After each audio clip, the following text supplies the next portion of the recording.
Sister, hello.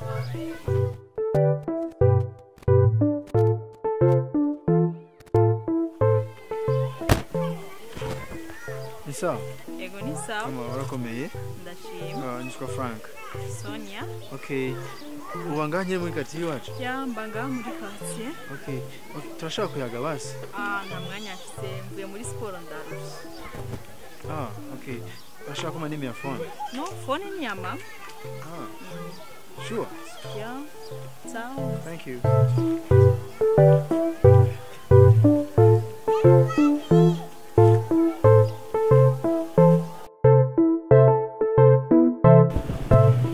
Otike. Mama mbwiye ucyamukopesha ibiro bibiri afise abashitsi no munsi muhira. Reka. Sinosubira kandi kumukopesha nayo afise narayanzanira. Amasubira kandi ndamukopesha. Dukorera mu madeni gusa. Nangu abashitsi bacu. Navyo nogerageza. Aye nivyasa byanze byamaze go reka. Oya sisubiye. Gende mubari atazanya amahera sindamuha. Tudoswaye kuza turavuga kugushora kandi nozoshavure. Byofuma bibukonye. Byofuma bibuko. Sawa. Gende. Mukama wanje ewe gaye nabira mu madeni. Abantu ubu ntibagisuma na madeni gusa. Udenda rwanje bamaze guhomba mukama wanje ibintu siziwe rako. Karibu ngabo. Ni amore. Ni mpori karibu. Ko wendoga na makinta. Reka. Ibintu sivyo. Widoga ibintu nukunyere inyuma ibintu byahomvye ibiki suguhomba. Wemeye gushira iduka nkiri inyi ngaha. Uba witeze byose. Sivyo gutanga ideni canke abaza bazanya amafaranga. Suko mugenzi. Naje ubu nje ugira umedeni. Oya nabushaka ko nsubira ko isuka. Ashaka reka. Nawe kweri ideni. Sibisanzwe no wamba elezi ubu yarizi kuje kunshorera ahubwo nawe ndabe ko nkura muri akakaga bisigura ko utamenye isa Say again. Yoba Patrick Ya, second. Second. Karibu. Asante sana. Wasise jari mtaa. Okay, maze nyingi kimwenga. Oya, navyo nakwemera. Nukuri Namundi yo kwibuka wana umi. Kubera ikintu sibisanzwe. Oya, warabaye neza, ba fresher ibiki. Second. Ibi ni bisanzwe ku muntu. Reka. Mwana umi. Ahise, namundi yo kumenya kwese. Okay. Nta kundi reka twicare gato tuyage. Karibu. Bandanye. Second. Mwana umi. Kuri imyaka. Ni meza n'amahoro karibu. Karibu. Second. Yewe gayi. Turasubiye guhura. Eba. Tari kwere reka ni ninde yo kumenya kwere. Ukugera umeze kunyusuku. Ibi ni bisanzwe. Hama. Narinze guteba canke nje hino canke hirya urazi maze indwi imwe ngaha. Ibyo maze kubona ndabona yuko bindengeye. Barira nuduki. Muno munsi nariko ndazunguka nyene mu quartier ndabinge nimeze. Hama nahuye n'abana b'abakobwa ari babiri. Mugabo hari umwe wakayobe guca anya. Monshe. Gake kunye muremure. Uyo mwana ndamugutuye, mwana mwiza aboneka ko afise indero. Nukuri namushima. Mugabo niyamaye umwanya mwiza bwa tuyage twumvikane ubwira duhane tuyage neza twumvikane. Mugabo yambwiye ko abangaha nyine muri quartier. Wakayobe gake Ego. Niyo bari yitwa Nadia. Sinadia konye nazira yakubwiye cyane. Izina ndagibagiwe neza ubwo sinagibuka neza. Na kanimero ka telefone ko nukuri ko Imana yamaye. Ati telefone ni ya nyina sinzi naje no munsi sinagenze neza. Iyo ngenda neza na kumusigiye abasi n'amafaranga kwa telefone. Ase namba ruhonzi namba ntihenze. Ano mukobwa kweri ozi guhitamo. Second. Sinaje ngaha kugira nze konona abana babandi. Uti nuko byitwa ko ndi umuvakansi nze konona abana babandi sibyo. Icazanye ngaha naje kugira nubakire mama, ndabe nibindi bikorwa no kugurura ngaha kugira dukore, abana bo musite nitwirirwe mu mayigara, twirwe turakora mu nuzenya no banuguruye, hama nkama nje no kugira ndongore, mesha agaciro umuryango nihesha n'agaciro njewe. Ego. Sha najewe ubukene ndimwo. Nakeka ari cyo mfasha kwere. Ubukene rero bugiye guhera ko ngiye kugura ama kampuni menshi kugira dukore. Apana abandi abana bo muriga bo mu masite kwirwa mariga. Eko numva ari vyiza gusa. Basha iyo migambi uje uzaye. Sawa none ko kenshi abantu baba bari mu Burayi badakunda kuza. Senge. Abadakunda kuza nuko batazi aho bavukiye. Mugabo imuhira ni muhira, ifoke nsubire muhira. Hama niturandire kuko ndabona sinaniteze ko tubonana. Yego. Hari umutipe ngiye kuraba ngaho hepfo yanzaniye imizigo. Gusa ni mugoroba kwirigara ndazi turavugana byinshi. Hari umutipe ngiye kuraba yanzaniye imizigo ngaho. Sibyo? Yego kwe ndakurondera sha. Ndazi turabonana tu. Sinagwerekeye turabona ko ndi mu kazi ngaha. Nta kibazo we kora nta kibazo. Yashi sawa. Abantu y'Uburayi sawa kweri. Umutipe yarabaye neza. Ewe gaye. Gasha ndamurondera tu uko biri kose.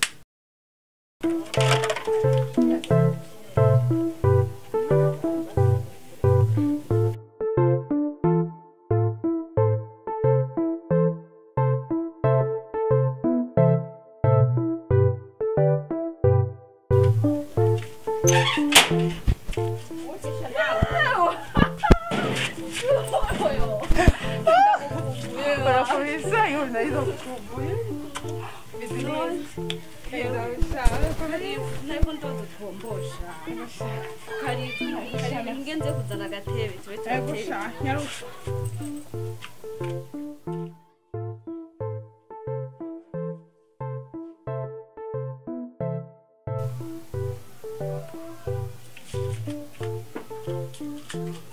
Ay mubiki.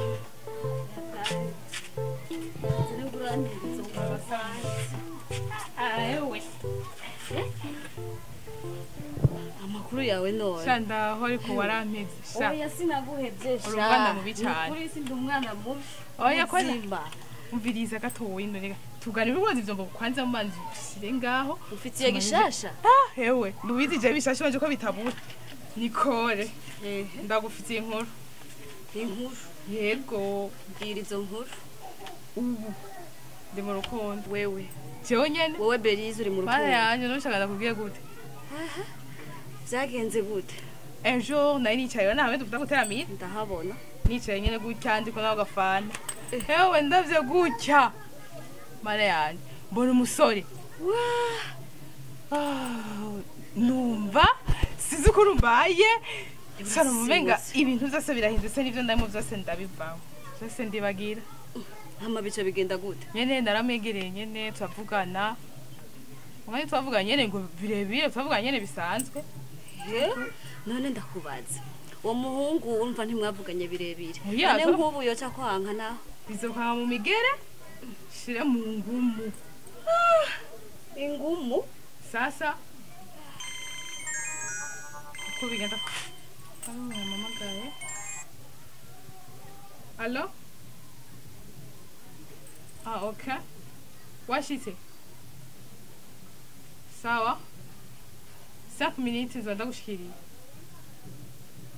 oya ndi mu nzira ko ndaza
sawa ego urakomeye ego cyane hama umuhira wamenye gute okay ndako ndarengana ngaho kubarabara ndakubona avuga ati reka ndakuramutse okay merci tugende ariko turashobora kuganira gatoya no umwanya uranje oya please 5 minutes oya mfise inama hariya bamagana no oya iminota itanu ndagusabye mbabarire basi tuvugane basi iyo bitanu oya turashobora kwinjira mu nzu ndakakibazo oya mu nzu birateba reka tuvugane ngaha 2 minutes wasavye hama ariko ngira fidele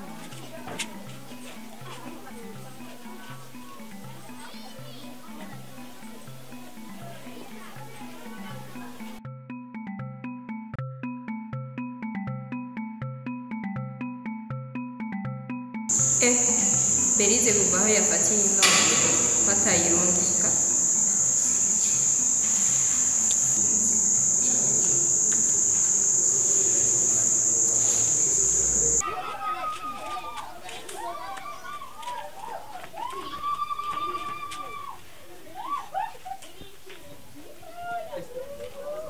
Patrick induru umva niye ikiga mwananje mama nukuri ko imana je mumbariza umukobwa je nawe nzi sinzi n'icamuzanye ngaho nukuri ko imana ibi nibiki biri ngaha kuri je nawe kimwe nukuri ko imana je naringiye mu kazi amaca no barayinjira mu nzu gusa nta na kimwe je namukoze nukuri ko imana mama je na kimwe nakoze je naringiye mu kazi amaca aca sanga mbere y'umuryango acenjira mu nzu direct nta na kimwe je nakoze nukuri ko habaye ikibaye nukuri na kimwe nakoze tumva induru hanze habaye ikibaye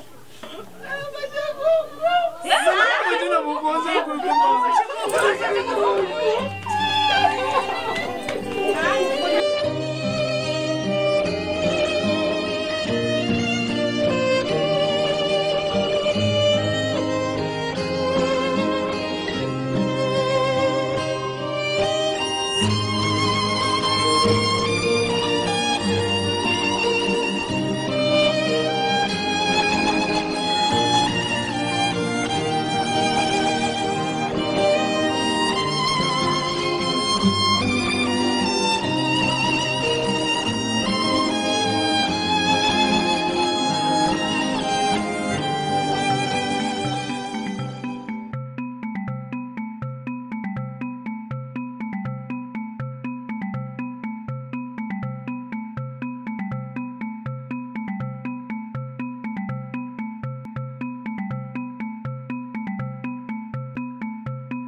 Queen.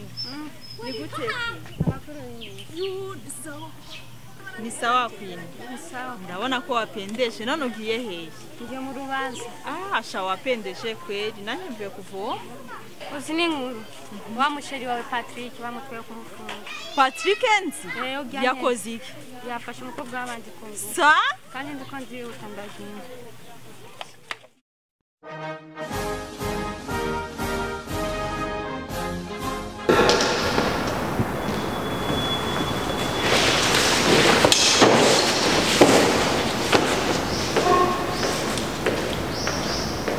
Sentare nkuru ikukira intara y'ubumanuko irashashe icese.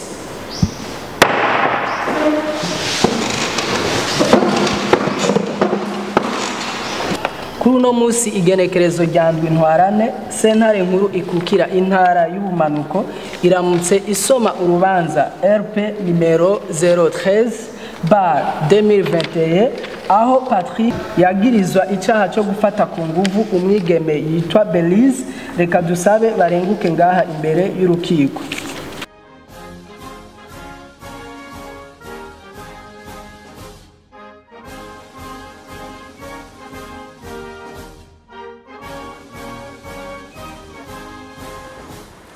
Imbere yuko dusoma runo rubanza, reka tubanze dusabe umushikirizamanza mukuru wa Republika kugira ngo atugire mu majambo make ido nido y'ukuntu rwagenze kuva rukiri itoto gushika rushike hano kuri uno mwanya. Nyakubahwa sentare, ku matoza twakoze biragaragara neza ko umwigeme Belize yafashe ku nguvu abanje kubagurwa, abirirwa ko n'uduhuzu twiwe biteye ko n'ibipimo byo kwa muganga biragaragaza neza yuko yafashe ku nguvu, kandi n'uwagirizwa icyo caha atigeze azana ivyerekana ko atavyo yakoze. Icyo caha yagirizwa yakoze tumusabiye igifungo cy'imyaka 25 nkuko bitegekanijwe n'ingingo y'amajyatano y'igitabo mpanavyaha mu gace kayo ka 4 n'ihadabu ingana n'umuriyoni. Mbaye ndashima sentare, murakoze.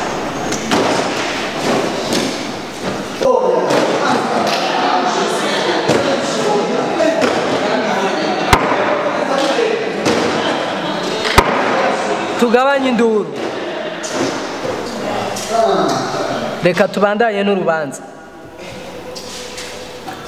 tubandanye n'urubanza tugushimira nyakubahwa mushikirizamanza mukuru wa Republika. Hama twagomba tukubaze Belize, ntaco wowe ufise usaba sentare? Nyakubahwa sentare, jewe ico nagomba gusaba niko ivyo vy'ibihano mu bibangire kubera ko yafashe ku nguvu kubera nkunda. Hama antware ndamubera umugore kubera no kugira ndo nkunda umugabo vyongora kwa nafashe ku nguvu. Baye ndashima. Sentare yakumvise. Hama twagomba tubaze weho Patrick, hari ico wowe ufise usaba sentare imbere yuko dusoma ingingo ya runo rubanza? Nyakubahwa sentare, ibyo banyagiriza sindavyemera na gato, kandi ibyo bavuga ati ndamutware, sishobora gutwara umuntu nakunda kandi ntigeze nkunda na gato. Murakoze. Sentare yakumvise. Hama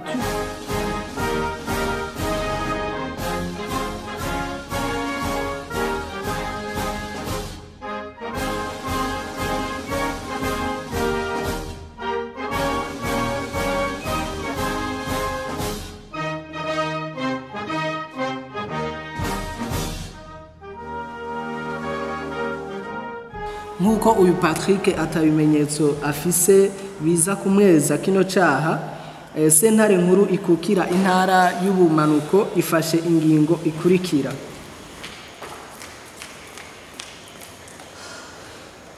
Banyakubahwa sentare, ndafise icemezo. Ashobora kwegera ngaho Nuwe inshuti ifise hagati ya Belize na Patrick? Muri make Patrick ntawenze, ariko Belize n'umugenzi wanje. Belize, ivyo umugenzi wawe aza kuvuga ngaha uraza kubyemera? Patrick, weho ivyo aza kuvuga urabyemera? Nkuko bitegekanywa n'amategeko y'u Burundi, umuntu afite uburenganzira bwo kuvuga cyane ntavuge. by'ukuri ivyo uza kuvuga ngaha urabifitiye ibi vyemeza yuko uza kutubwira ukuri nk'ukuri?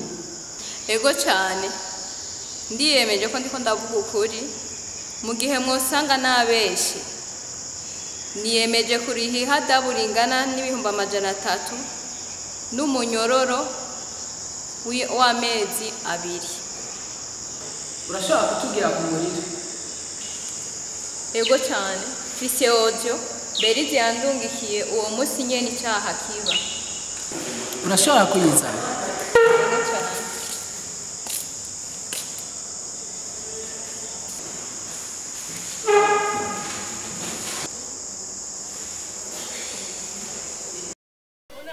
Sorry gato. Sawa. Ego. Urakomeye? Ego cyane. Hama umuhira amenye gute? Okay, ndakwa ndarengana ngaho kubarabara. Ndakubona avuga ati reka ndakora musi. Okay, merci. Tugende. Ariko twashira kuganira gatoya. No, umwanya uranjanye. Oya, please 5 minutes. Oya, mfise inama hari abamagaye no. Oya, iminota 5. Ndagusabye mbabarire basi tuvugane basi iyo minota 5. Oya. Twashira kwinjira mu nzu batakibazo. Oya, mu nzu birateba. Reka tuvugane ngaha 2 minutes nsavye hama. Ariko ngo twinjire.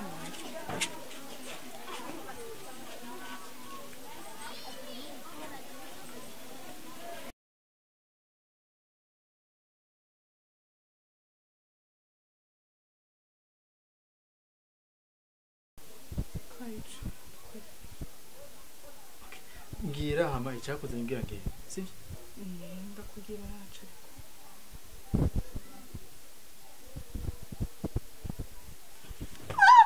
Kesi. Nico nico cyakuzanye ngaha. Ha? Savye usohokere mu nzu.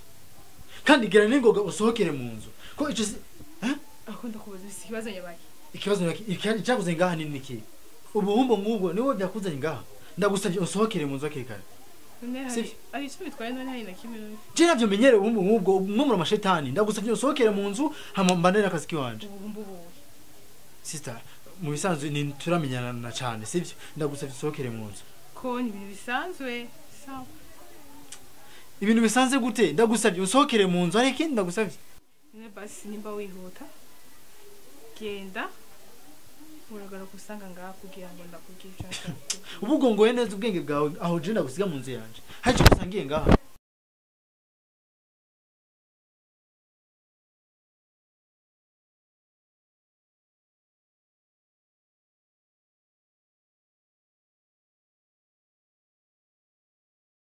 Kumva yuko tubonye iyi audio atariyo guta ahantu urubanza turarusubitse turagarutse inyuma y'isaha imwe.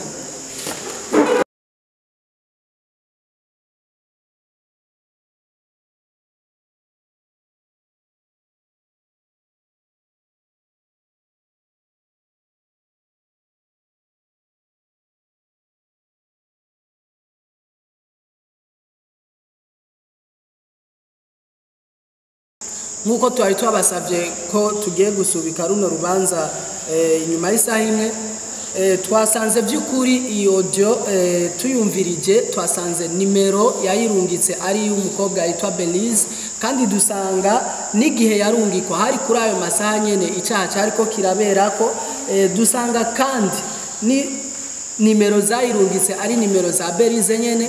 Kubw'ivyo sentare nkuru ikukira intara y'ubumanuko irejeje Patrick icaha ni kimwega.